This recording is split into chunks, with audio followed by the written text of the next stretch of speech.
Welcome to our virtual class.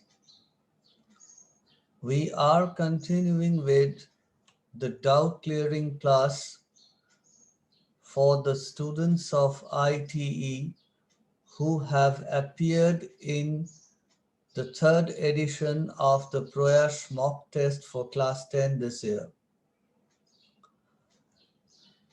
তোমাদের মনে আছে যে আমরা আলোচনা করেছিলাম রিডিং স্কিল,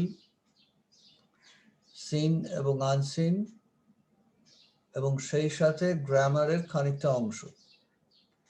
আমরা আলোচনা শুরু করছি কোশ্চেন নাম্বার 5B থেকে।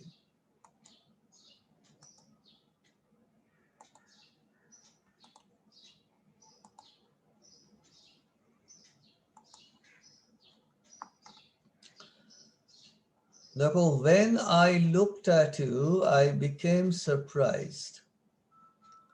Transform the sentence in a simple sentence.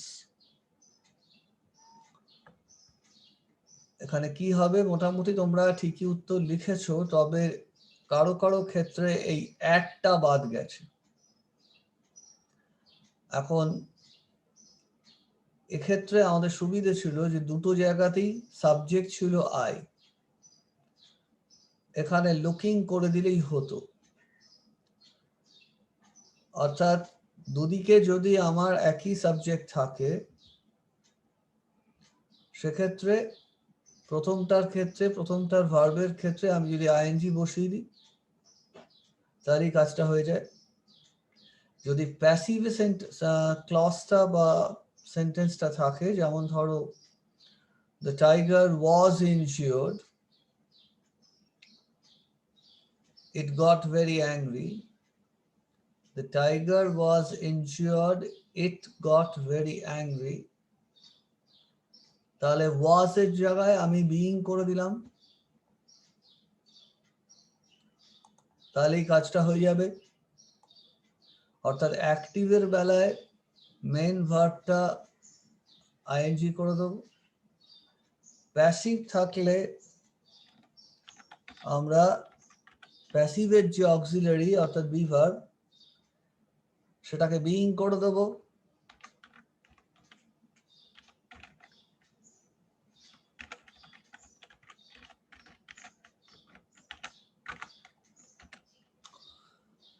এইরকম। আর একটা জিনিস একটু খেয়াল করতে হয়, সেটা হচ্ছে দুটো সেন্টেন্সের মধ্যে সিমিলারিটি আছে না কন্ট্রাস্ট আছে, দুটো সেন্টেন্স বা দুটো ক্লজের মধ্যে। যেমন এই উদাহরণটা তোমাদের আমরা দিয়েছিলাম আগে, ধরো Panchu is 9 feet 10 inches, he is a basketball player. দুটোর ক্ষেত্রেই পাঁচু কমন, এখানে পাঁচুর জায়গায় একটা প্রোনাউন ব্যবহার করা আছে হি। এখন 9 feet 10 inches, কেউ যদি লম্বা হয় স্বাভাবিকভাবে if he is that tall, it is expected that he will be a basketball player, a useful basketball player at least. তাহলে সেখানে এই ইজটাকে শুধু বিইং করে দিলাম, being 9 foot 10 inches, Pachu is a basketball player. কিন্তু যদি থাকে Pachu is 2 feet 3 inches but is a basketball player, অর্থাৎ যেটা প্রত্যাশিত নয়, সেক্ষেত্রে in spite of being 10 feet, in spite of being 2 feet 3 inches, Pachu is a basketball player. এই দিকটা একটু খেয়াল করা, অর্থাৎ দুদিকে সাবজেক্টটা কমন কিনা, আরেকটা হচ্ছে সিমিলারিটি বা কন্ট্রাস্ট। ঠিক সিমিলারিটি বলা যাবে না, whether it is expected, whether it is not expected. Contrast যদি থাকে তাহলে ইন স্পাইট অফ সিম্পলের বেলায়, আর কন্ট্রাস্ট যদি না থাকে, যদি জিনিসটা এক্সপেক্টেড হয়, তাহলে আর কিছু বসানোর প্রয়োজন নেই, শুধু ভার্বটার আইএনজি করে দিলেই হবে। The outbreak of coronavirus postponed the normal education system of India. Normal education system of India পাস্টে আছে ওয়াজ পোস্টপোন, এখানে কেউ কেউ ইজ করে ভুল করেছো। পোস্টপোনটা জায়গায় এফেক্টেড দিলে বোধহয় একটু ভালো হতো প্রাসঙ্গিক অর্থে। The teacher said to me, "Have you done your home task?" The teacher asked me if I had done my home task. এখানে কেউ কেউ asked এর পরে টু বসিয়েছ, ন্যারেশন চেঞ্জের ক্ষেত্রে এখানে একটা ভুল হয়ে থাকে। অনেকের asked এর পর যাকে প্রশ্নটা করা হচ্ছে তার আগে টু বসানোর অভ্যেস থাকে, এটা কিন্তু বসাবে না, তাহলে নম্বর পাবে না। আর এখানে হ্যাভ আছে, হ্যাভটা যেহেতু আমি ন্যারেশন চেঞ্জ করছি, রিপোর্টিং ভার্বটা পাস্ট টেন্সে আছে, সেজন্য হ্যাভটা আরো পাস্ট হয়ে যাবে, অর্থাৎ হ্যাড হয়ে যাবে। এখানে কেউ কেউ এই হ্যাডের জায়গায় হ্যাভ লিখে রেখে দিয়েছো। ফ্রেজাল ভার্ব নিয়ে আগের দিন আমাদের আলোচনা হয়েছে। এখন আমাদের ভোকাবুলারি কোয়েশ্চেন নাম্বার 6, এক্ষেত্রে যে কথাটা তোমাদের আগেও অনেকবার বলা হয়েছে যে প্যাসেজটা বেশ কয়েকবার পড়বে, মন দিয়ে পড়বে। 4 দুগুণে 8 নম্বর কিন্তু ফেলনা না। 4 দুগুণে 8 নম্বর আমাদের অনেকটা তুলে দিতে পারে, খারাপ নম্বর পাওয়া থেকে রক্ষা করতে পারে, ভালো নম্বর পাওয়ার জন্য অনেকটা দূর আমাদের এগিয়ে দিতে পারে। এজন্য বেশ কয়েকবার পড়বো, পার্ট অফ স্পিচটা খেয়াল করবো যে দুদিকটা ঠিক আসছে কিনা। সাধারণত বাদিকের শব্দগুলো চেনা থাকে, এই শব্দগুলো কখনো কখনো অচেনা হয়, তবে প্যাসেজটা বারবার পড়লে প্যাসেজের যে প্রসঙ্গ কনটেক্সট, সেখান থেকে শব্দটা বার করা যায় মাধ্যমিক স্তরে যা দেওয়া থাকে। শুধু একটু সময় নিয়ে মনোযোগ দিয়ে পড়া এবং তড়াক করে উত্তর না করা, কারণ 4 দুগুণে 8 নম্বরের মামলা আছে। Disaster, doom, in spite of, despite, choice, option, irregular, sporadic, তোমরা অনেকেই পুরোটাই কারেক্ট করেছো। এবার আসছি যেটা আমাদের একটু আপেক্ষিক বিষয়। আপেক্ষিক বলতে বোঝাচ্ছি এটা তো আর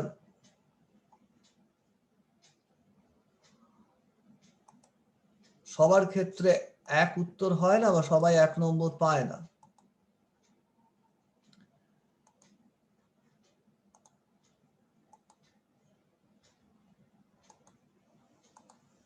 এখন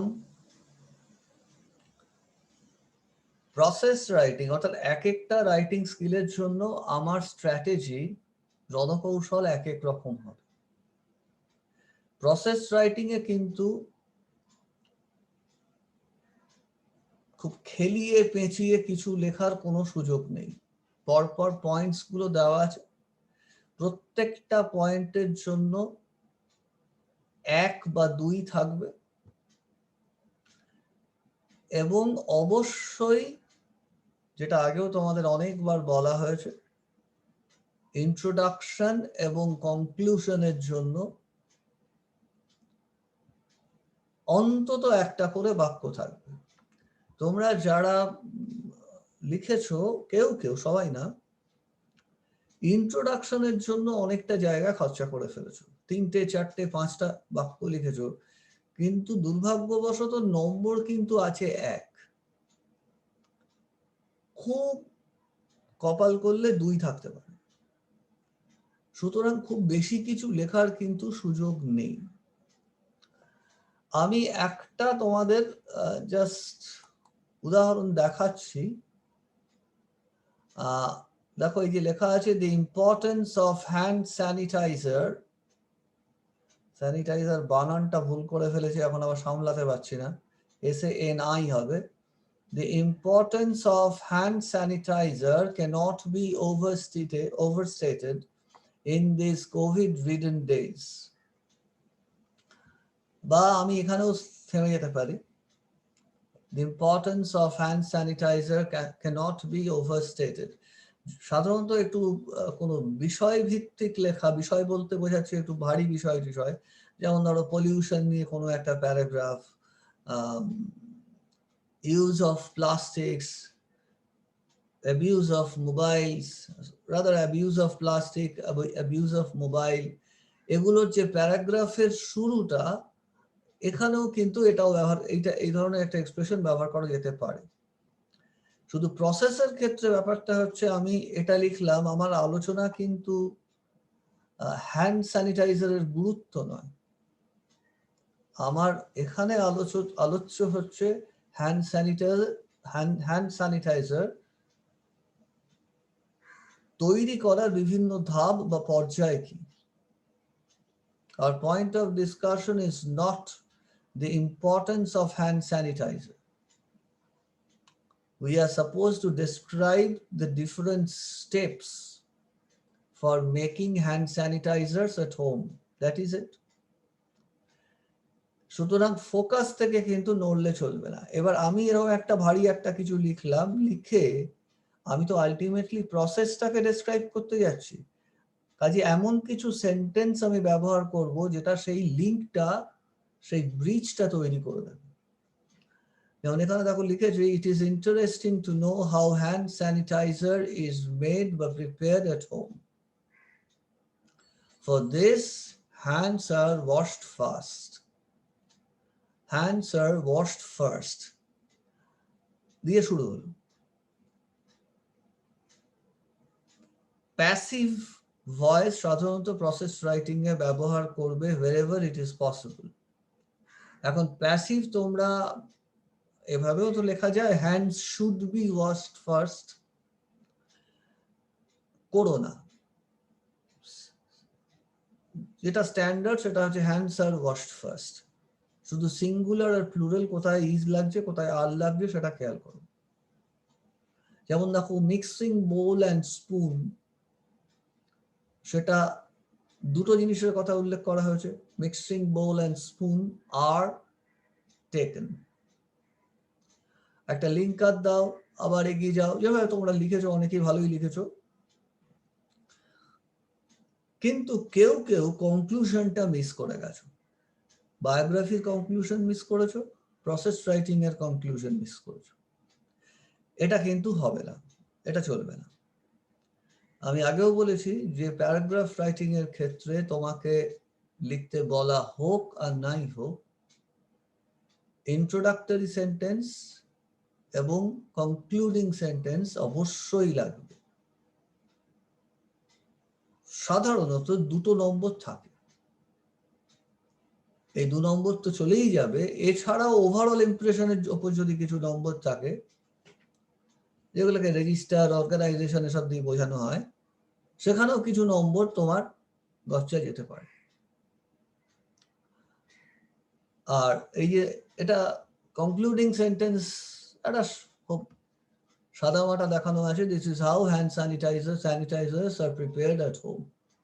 এরকম একটা যে কোনো একটা কনক্লুডিং সেন্টেন্স দিতে হবে। এবং রাইটিং স্কিলের ক্ষেত্রে যেটা কিন্তু খুব গুরুত্বপূর্ণ, সেটা হচ্ছে তোমাকে বুঝতে হবে how prepared you are, how far you can go. How far বলতে বোঝাচ্ছি তথাকথিত ভালো ইংরেজি, ভালো কথাটা বুঝতেই পারছো, খুব আপেক্ষিক। এই তথাকথিত ভালো ইংরেজি তুমি কতটা সাবলীল ভাবে লিখতে পারো, এখান থেকে সেখান থেকে ধার করে বা মাথা কচলে খুব ভারী ভারী শব্দ নিয়ে এসে লিখতে গিয়ে যদি ভুল হয়, এবং ভুলের থেকেও বেশি যেটা হয় তোমাদের ক্ষেত্রে দেখা যায় যে ইনঅ্যাপ্রোপ্রিয়েট ইউজ হয়। অর্থাৎ এই যে ভারী ভারী শব্দগুলোর ব্যবহারটা সঠিক হয় না, সেক্ষেত্রে কিন্তু নম্বর কমে যায়, বাড়ে না। শেষবারের মতো বলছি যে মাধ্যমিকে ইংরেজি পরীক্ষাটা কিন্তু আমাদের ইংরেজির উৎকর্ষের পরীক্ষা নয়, বা আমাদের সাধারণ জ্ঞান কার কত বেশি তার পরীক্ষা নয়। এখানে মূলত দেখা হয় রাইটিং এর ক্ষেত্রে যে তুমি ইংরেজি ভাষাটা সঠিক ও সাবলীলভাবে লিখতে পারো কিনা, তোমাকে যা লিখতে বলা হয়েছে সেটা লিখেছো কিনা এবং সেটা সঠিকভাবে লিখেছো কিনা। কাজেই ভারী শব্দ ব্যবহার করে, বোমা শব্দ ব্যবহার করে অনেক সময় কিন্তু সেটা আত্মঘাতী হয়ে যেতে পারে। তুমি কতটা পারো, তুমি বিরাট কোহলি না চেতেশ্বর পূজারা, সেটা তোমাকে বুঝতে হবে। বিরাট কোহলি যদি চেতেশ্বর পূজারার মতো ঠুকঠুক ব্যাটিং করে তাহলে সে he will bore himself to death. আবার Cheteshwar Pujara if he wants to hit fours and sixes in every ball, he will probably perish very early. এটা মাথায় রাখতে হবে। এবার চলে আসো অভিজিৎ বিনায়ক বন্দ্যোপাধ্যায় বায়োগ্রাফি। কিছুদিন আগে মাধ্যমিকে তোমরা জানো বিরাট কোহলি এসেছিলেন, এই পরীক্ষায় এসছেন অভিজিৎ বিনায়ক ব্যানার্জি। দুজনের মিলটা হচ্ছে দুজনেই এখনো জ্যান্ত, দে আর অ্যালাইভ। জেনারেলি বায়োগ্রাফি তাদের সম্পর্কে লিখতে দেওয়া হয় যারা ইতিমধ্যেই গত হয়েছেন। এই পার্টিকুলার বায়োগ্রাফিটায় একটু তোমাদের উচিত ছিল দেওয়া তথ্যগুলো সাজিয়ে নেওয়া, যেটা কেউ কেউ করেছো আবার অনেকে করোনি। যেমন ধরো হি ওয়াজ বর্ন, ঠিক আছে, প্রথমত হচ্ছে আবার এখানে একই কথা, একটা ইন্ট্রোডাকশন লাগবে, একটা কনক্লুশন লাগবে। অনেকে কনক্লুশনে কিন্তু কিছু লেখনি, দেখবে আমি পয়েন্ট আউট করেছি। এই যে নোবেল মেমোরিয়াল প্রাইজ পেল, ব্যাস হঠাৎ করে বায়োগ্রাফির ওপর ঝাঁপ বন্ধ হয়ে গেল। এখানে কিন্তু নম্বর কাটা যাবে। এবার দেখো হি ওয়াজ বর্ন ইন বম্বে আর মুম্বাই ইত্যাদি, কিন্তু তার পরপরই তো he did not become a citizen of United states. Say Presidency কলেজে পড়াশোনা করেছে ইত্যাদি ইত্যাদি, এটাকে আগে আনতে পারো। বা যদি এভাবে আমরা লিখি টুডে বা now he is a citizen of United States, that makes some sense. He started his education in Presidency College under Calcutta University and did his BSc there. By likhte paro, he did his BSc from Presidency College under Calcutta University. Then he went to Jawaharlal Nehru University and did his MA there. Thereafter, he went to Harvard University to do his PhD. He did teaching in, but he taught in, he worked in, he was associated with, এবার তিনটে খুব বড় বিশ্ববিদ্যালয়ের নাম আছে, MIT, Harvard, Princeton, এগুলোর উল্লেখ করলাম। পারছি না তেমন জুৎসই ভার্ব কিছু মাথায় আসছে না। দেখো এখানে কতগুলো এরকম দেওয়া আছে, he has, is, was, had, এগুলো দিয়ে দেখো হচ্ছে কিনা। লাইক হি ওয়াজ ইন, তিনটে ইনস্টিটিউশনের নাম দিয়ে দাও, হয়ে গেল। তিনি এখন যেহেতু জ্যান্ত আছেন, কিন্তু এখানে কিন্তু স্পষ্ট নয় তিনি ঠিক কোন ইউনিভার্সিটিতে বর্তমানে আছেন, এটা এখানে খুব স্পষ্ট নয়। তাহলে আমি বলতে পারি হি সার্ভড ইন, তিনটে ইনস্টিটিউশনের নাম দিয়ে দিলাম। হি টট ইন করতে পারি, field, development economics, social economics. So his field is, কারণ যেহেতু তিনি এখনো আমাদের মধ্যে রয়েছেন এবং তার কাজ চালিয়ে যাচ্ছেন। his field is contributions, Abdul Latif Jamil Poverty Action Lab. আমি ব্যক্তিগতভাবে এটা জানতাম না, এই তথ্যটা আমার কাছে অপরিচিত ছিল, কিন্তু দেখলাম তোমরা অনেকে জানো, সেজন্য তোমরা লিখেছো এস্টাবলিশড বা set up, he said up ইত্যাদি। এবার ধরো আমি জানি না, তা আমি কি লিখতে পারি?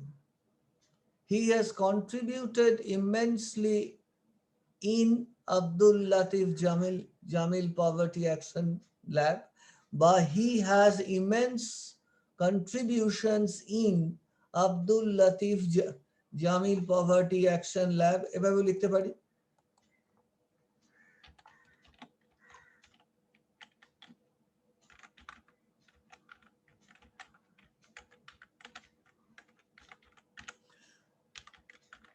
আমি যাই লিখি না কেন, বায়োগ্রাফি লেখার সময় ভার্বটার দিকে নজর রাখতে হবে। প্রত্যেকটা সেন্টেন্সের ভার্বটা যেন প্রসঙ্গ অনুযায়ী অ্যাপ্রোপ্রিয়েট হয়। যদি সেটা সামলাতে না পারি, আমি এই ভার্বগুলো অর্থাৎ হ্যাভ ভার্ব আর বি ভার্ব এটা দিয়ে দেখব কাজটা হয়ে যাচ্ছে কিনা। আচ্ছা, awards nobel memorial prize in economic sciences in 2019. He got Nobel Memorial Prize in Economic Sciences in 2019. He made us proud by winning a Nobel Memorial Prize ইত্যাদি হতে পারে। এইবার একটা concluding sentence, we are sure that he is going to contribute much more in the days to come. তাহলে এরকম একটা sentence আমি লিখলাম।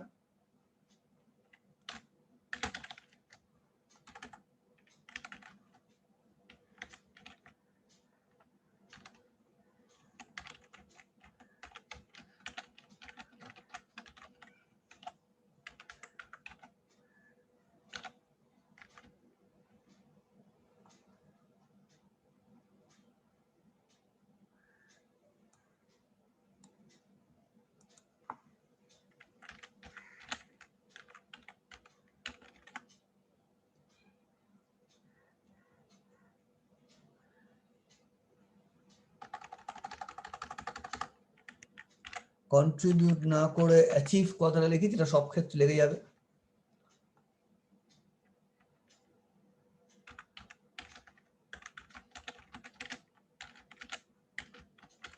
এটা অবশ্যই যদি এমন কারো সম্পর্কে বায়োগ্রাফি থাকে যিনি এখনো আমাদের মধ্যে আছেন। এবার যিনি ফটো হয়ে গেছেন তখন কি লিখবে? তখন প্রথমত he died, he passed away. এটা অনেকবার আমাদের আলোচনা হয়েছে যে মাঝখানে কোনো ওয়াজ হয় না, হি ওয়াজ পাসড অ্যাওয়ে বা হি ওয়াজ ডাইড এরকম হয় না। আরেকটা হচ্ছে, এবার খুব সহজভাবে লিখতে গেলে he will be in our memory forever. He is unforgettable, he remains unforgettable among us. এরকম আরো অনেক ভারী ভারী, আমার থেকে অনেক ভালো ইংরেজি তোমরা এসব ব্যাপারে জানো, চালাতে পারো। শুধু খেয়াল রাখবে প্রসঙ্গ বহির্ভূত না হয়ে যায়।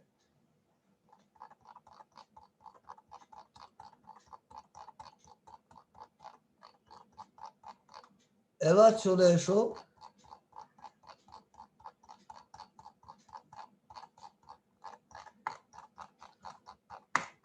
নোটিস।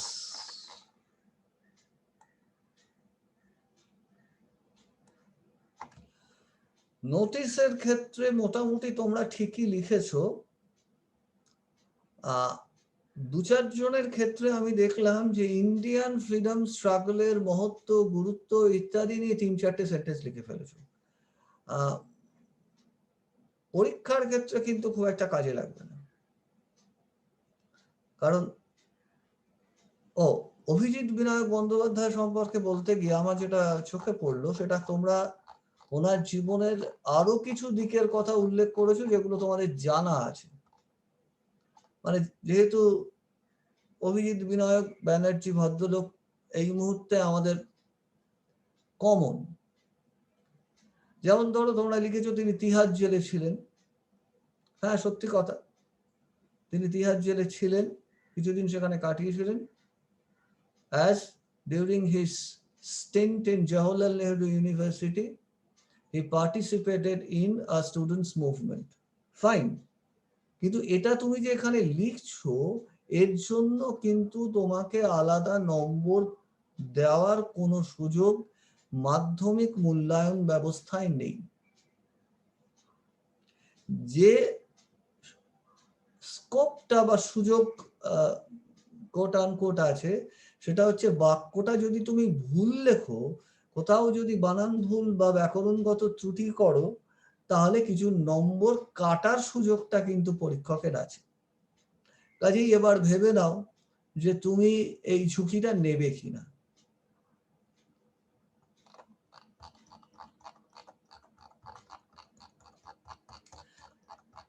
এবার নোটিশের ক্ষেত্রেও সেই যেটা বলছিলাম যে Indian freedom struggle, you need not write so much about Indian freedom struggle and its importance.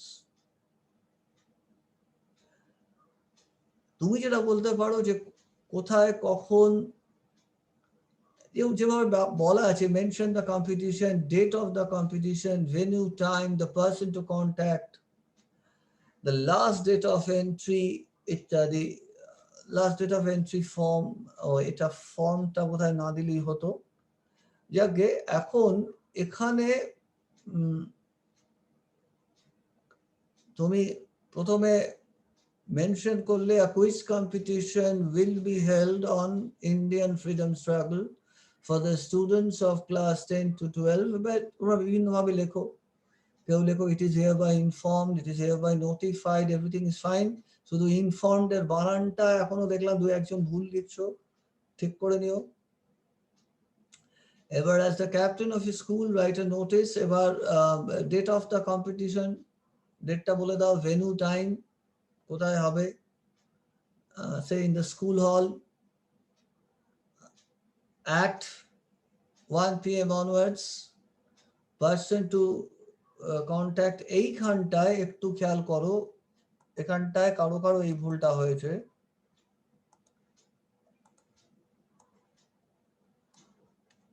ধরো স্ট্যান্ডার্ড মোটামুটি সবাই এরকমই লেখে আর কি।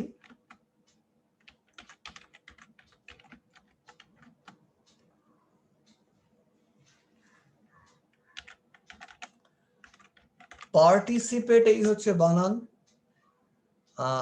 একটু নিজের খাতায় দেখে নাও পার্টিসিপেট বানানটা ঠিক রেখেছো কিনা। যদি সেখানে লাল দাগ থাকে, যদি মনে হয় যে এইটা এতবার বলার পরও ভুল করছি, তাহলে আরো সোজা হচ্ছে টেক পার্ট। টেক পার্ট বানানটা সাধারণত ভুল হয় না। In the competition, in the competition না দিলেও চলবে।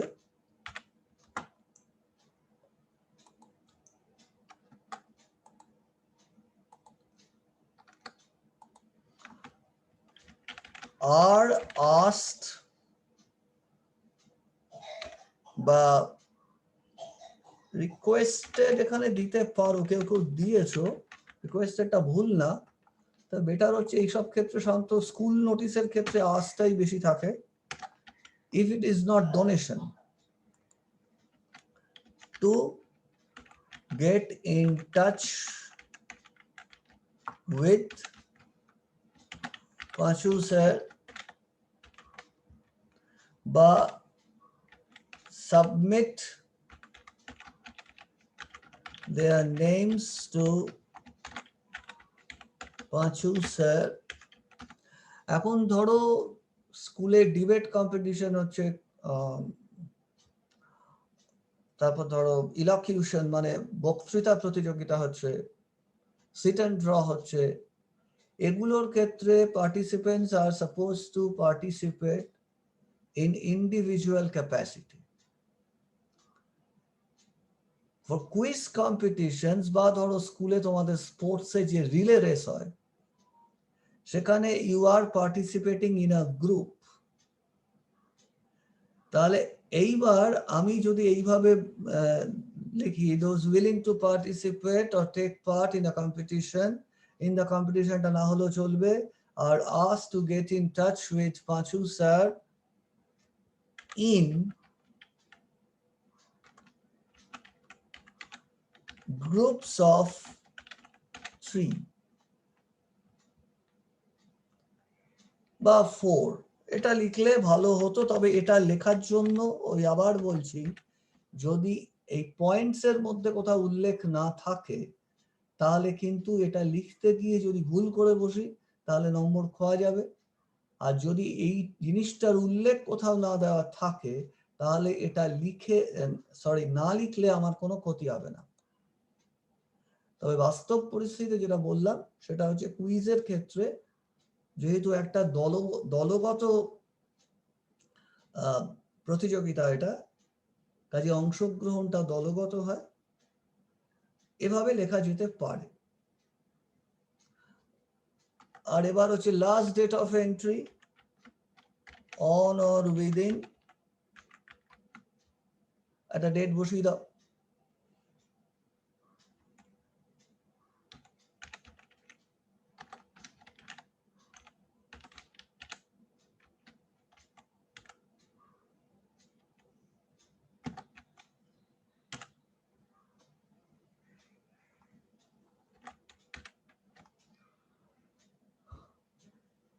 এই সেন্টেন্সটা একটু খেয়াল করো, এখানে অনেকে কি করছো, those are willing to participate লিখছো, এখানে কিন্তু আর হবে না, হতে পারে হু আর উইলিং টু হতে পারে। আবার কেউ কেউ এই আরটাকে মিস করছো, এটা কিন্তু লাগবেই। আর আস্কড বা রিকোয়েস্টেড, আর ডাইরেক্টেড, যাই বলো না কেন, আর একটা লাগবে। আর নোটিশের ক্ষেত্রে ফর্মের উপর দুটো নম্বর থাকে। ফর্ম বলতে কি বোঝায়, ধরো এখানটায় স্কুলের নাম, তার তলায় নোটিশ, তোমাদের বইয়ে ঠিক যা দেওয়া আছে তাই বলছি। তারপর বিষয়টা কুইজ কম্পিটিশন, ডান দিকে ওপরে ডেট, ডান দিকে ওপরে ডেট, পুরোটা লেখা হয়ে গেল। আর এদিকে কাউন্টার সিগনেচার, স্কুল নোটিশ যদি হয় তাহলে একটা কাউন্টার সিগনেচার লাগে, কাউন্টার সিগনেচার এইচডি, হেডমাস্টার বা হেডমিস্ট্রেস বা প্রিন্সিপালও লিখতে পারো। আর এদিকে এইচডি, কারো একটা নাম দিলে নিজের নাম দিতে পারো,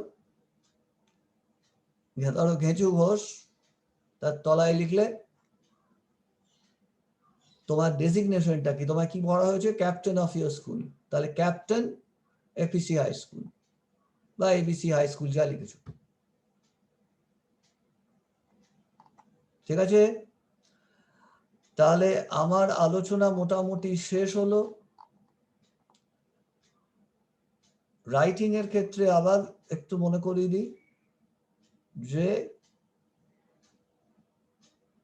correctness is far more important than so-called quote unquote goodness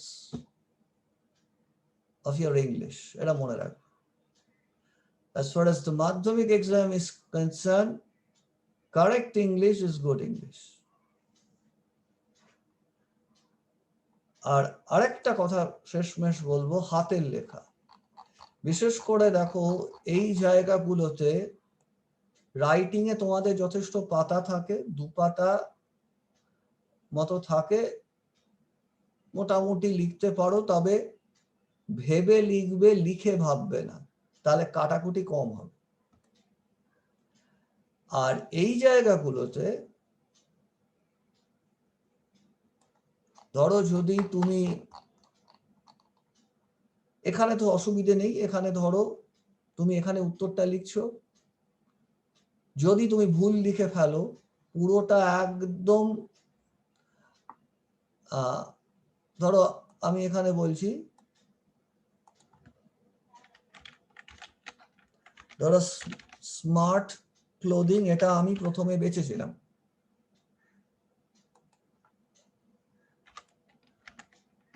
এটা বেছেছিলাম, কিন্তু পরবর্তীকালে দেখলাম যে এটা হবে না, তাহলে কি করব?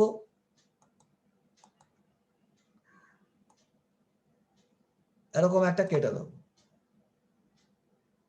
কোনো অসুবিধা নেই, তার জন্য কোনো নম্বর কাটা যাবে না। তোমাদের কারো কারো রোগ হচ্ছে এইখানটাকে এরকম এরকম ঘিচির মিচির করে কাটা, তাতে খাতাটা নোংরা হয়ে যায়, পরীক্ষক বিরক্ত হন।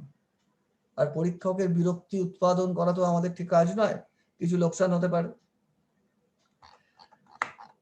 এবার হচ্ছে যেখানে শুধু এরকম বক্স দেওয়া আছে, ধরো তুমি এটা বেছে নিয়েছো,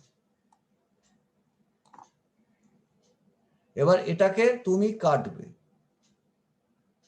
এটাকে পরিষ্কার এরকম কেটে দাও, দিয়ে এবার এটা কারেক্ট এখানটা এরকম করো। তারপরেও যদি গন্ডগোল হয়, ধরো এটাকে আবার তুমি কেটেছো, কেটে আবার তোমার মনে হয়েছে যে না এটাই ঠিক হবে, কারণ চারপাশ থেকে অনেক প্রবাহ আসে তো পরীক্ষা কেন্দ্রে, অনেক সময় আমরা নিজের বুদ্ধিটা অন্যের কাছে বন্ধক দিয়ে অনেক রকমের গন্ডগোল পাকিয়ে বসি। তো শেষমেশ ধরো তোমার বুদ্ধি আবার খুলে গেল, তখন বাইরে এখানটায় ঠিক মানো, কোনো অসুবিধা নেই, কিন্তু এগুলো যে তুমি কেটেছো সেটা যেন স্পষ্ট বোঝা যায়। আর রাইটিং এর ক্ষেত্রেও কাটাকুটি হতেই পারে। ধরো এই যে স্যানিটাইজার বানানটা আমি ভুল করেছি, আমি এখানটায় স্পষ্ট কেটে দিলাম, একটা লাইনে কাটলাম,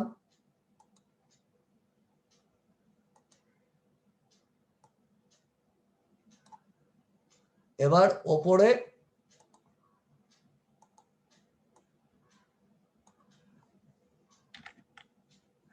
এখানটায় লিখে দিলাম।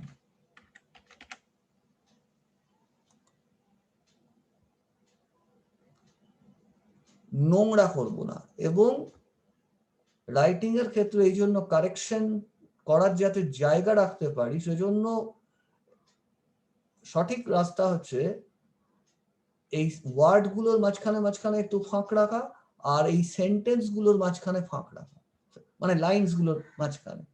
তাতে কি হবে, তোমার যদি কোনো রিভিশন করার দরকার হয় তুমি কেটে ঘন্টা ঠিক করতে পারবে। আমার পক্ষে যতটা বলার বলা হলো, কিরকম লাগলো তোমরা পারলে একটু জানিও। আর তোমাদের জন্য সবসময় আমাদের তরফ থেকে শুভেচ্ছা রইল, মাধ্যমিকটা তোমাদের সবারই ভালো হোক। ধন্যবাদ।